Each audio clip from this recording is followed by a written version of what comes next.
हर कोई अर्जुन को महाभारत का सबसे महान योद्धा मानता है, पर क्या आप जानते हैं कि इस अद्भुत धनुर्धर के भीतर एक ऐसी कमजोरी थी जिसने युद्ध के सबसे निर्णायक क्षणों में उसे लगभग तोड़ दिया था। हां, अर्जुन के पास एक ऐसी कमजोरी थी जिसे ज्यादातर लोग जानते भी नहीं, और अगर कृष्ण समय पर ना होते तो महाभारत की कहानी बिल्कुल अलग होती। आज हम बात करेंगे अर्जुन की उस छुपी हुई कमजोरी की, जो न उसके दिव्य अस्त्रों में थी, न उसके शारीरिक बल में, बल्कि उसके मन में छिपी थी। एक ऐसी कमजोरी जिसे कृष्ण ने खुद खत्म किया ताकि अर्जुन सच्चा महायोद्धा बन सके। अर्जुन की सबसे बड़ी कमजोरी थी उसकी अत्यधिक दया। हां, दया एक गुण है, लेकिन युद्ध भूमि में वही गुण कमजोर बना देता है।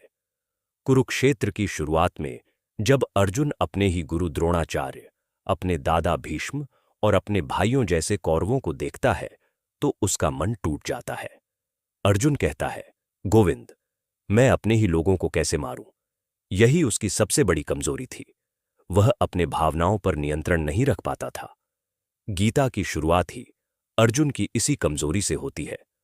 उसके हाथ कांपने लगे, गांडीव धनुष हाथ से गिरने लगा और उसने लड़ने से साफ इनकार कर दिया। ये वही अर्जुन था जिसने अकेले देवताओं को हराया था और आज अपने ही रिश्तेदारों के सामने खड़ा होकर टूट गया था। अगर कृष्ण वहां ना होते तो अर्जुन कभी भी युद्ध नहीं लड़ पाता। कृष्ण ने उसे याद दिलाया कि योद्धा का धर्म केवल न्याय के लिए खड़े रहना है, न कि भावनाओं में बह जाना। कृष्ण ने ज्ञान से, तर्क से, धैर्य से अर्जुन की दया को दुर्बलता से धर्म का रूप दिया। यही कारण है कि गीता को परिवर्तनकारी संवाद कहा जाता है। अर्जुन की दूसरी गहरी कमजोरी थी अपना आत्मविश्वास खो देना। वह खुद को कम आंकने लगता था। वह सोचता था कि शायद भीष्म और द्रोण जैसे योद्धाओं को वह कभी नहीं हरा पाएगा। कृष्ण ने उसे याद दिलाया कि अर्जुन ही वह योद्धा है जिसे देवताओं ने खुद दिव्य अस्त्र देकर सम्मानित किया है।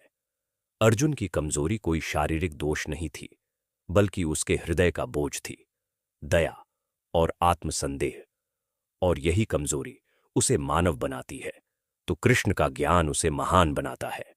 महाभारत हमें यही सिखाती है कि सबसे शक्तिशाली योद्धा भी डरता है, टूटता है, पर बुद्धिमानी, आत्मविश्वास और सही मार्गदर्शन एक साधारण मनुष्य को अर्जुन बना देता है। और अर्जुन की यही छुपी कमजोरी उसे इतिहास का सबसे प्रेरणादायक योद्धा भी बनाती है।